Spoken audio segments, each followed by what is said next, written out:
চলুন আজকে আমরা বানাচ্ছি রেস্টুরেন্টের মধ্যে মজাদার স্পাইসি সিঙ্গারা। তার জন্য লাগবে আটা, তারপর লাগবে কিউব সাইজের আলু কুচি, তারপর লাগবে এই সকল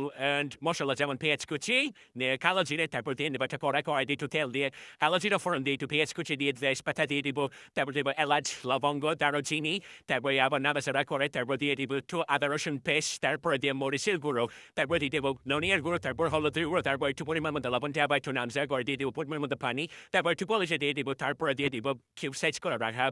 আলুগুলো, তারপর সুন্দর করে সেদ্ধ করে নামিয়ে নেব, তারপরে নিয়ে নেবো আটার মধ্যে কালো জিরা দিয়ে তেল দিয়ে মাখা করে একটু পানি সামান্য কুসুম পানি দিয়ে সুন্দর করে মেখে আদা করে কিছুক্ষণ রেস্টে নিয়ে দিই। দেখে নিই রেস্টে রাখার পরে তারপর রুটিন মতো করে বেলেন, তারপর তার ভিতরে আলুর পুরটা দিয়ে সুন্দর করে মরে দেবো কিউব সেটে করে সিঙ্গারা শেপ দিয়ে সুন্দর করে এরকম করে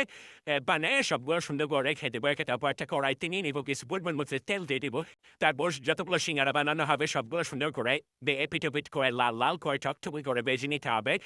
এভাবে সুন্দর করে লাল টকটকে করে ভাজা হয়ে গেলে সুন্দর করে সাজিয়ে গুছিয়ে সস দিয়ে পরিবেশন করুন মজাদার সিঙ্গারা। Thanks for watching my video.